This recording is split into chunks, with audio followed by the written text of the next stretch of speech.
After Sang Zhi went upstairs, her parents took off their disguise and carefully watched her reaction.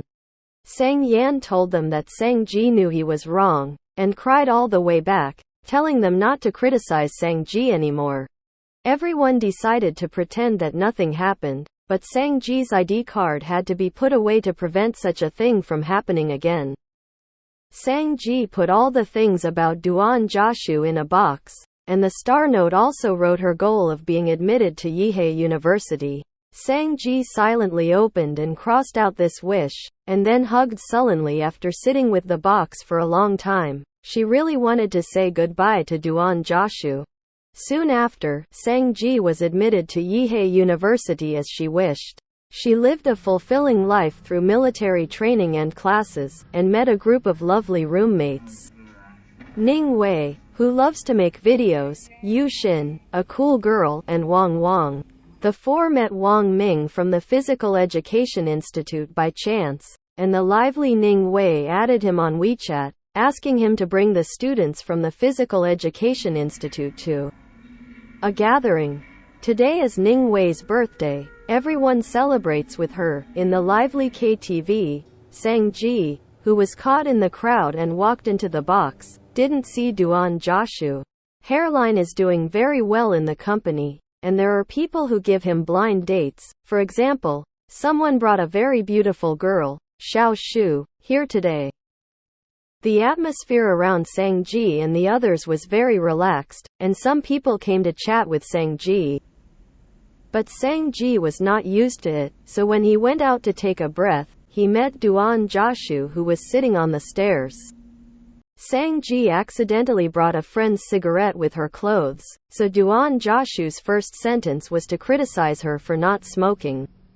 Duan Jiaxu was a little unhappy in what he said, and called her a white-eyed wolf. For so long, Duan Jiaxu sent Sang Zhi a lot of messages, but she didn't reply a single word. No matter how Duan Jiaxu thought about it, he couldn't figure out what he did wrong to her. Sang Zhi is obsessed with correcting what he calls her. She is no longer a child. Sang Zhi rejected Duan Jiaxu's idea of sending her home, and returned to the box to continue celebrating Ning Wei's birthday.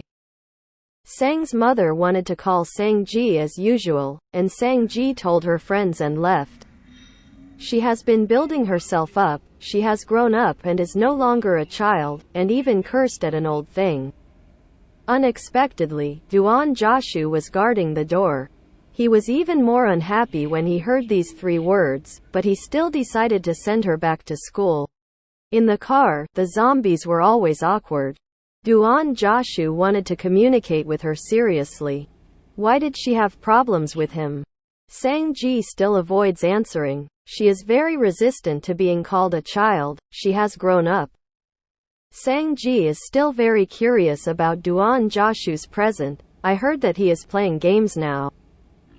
Duan Jiaxu thought that Sang Zhi was admitted to Yihe University because of that old netizen, but Sang Zhi quickly explained that they had lost contact. Sang Yan also thinks so, because this matter is quite angry. Duan Jiaxu sent Sang Zhi back to school, and gave her some honey to drink with water, otherwise she would have a headache when she wakes up tomorrow morning. He was here alone. Duan Jiaxu was very happy when he heard Sang Yan say that Sang Zhi was going to study here. When Sang Zhi heard Duan Jiaxu say this, his mood was sour and sweet, and he couldn't help being more curious. Isn't his home in Yihe? And, it's all okay and has a girlfriend. Sang Zhi rarely replied to Duan Jiaxu's message today. Early the next morning, Sang Zhi was busy explaining to Sang Yan that he didn't drink. And Zhang Ming also sent a message saying that she could accompany her when she went back so late, but Sang Zhi only replied Duan Jiaxu's message.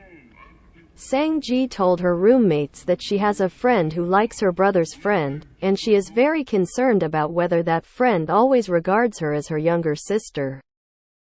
Of course the roommates knew that this friend was herself, and they didn't expose it.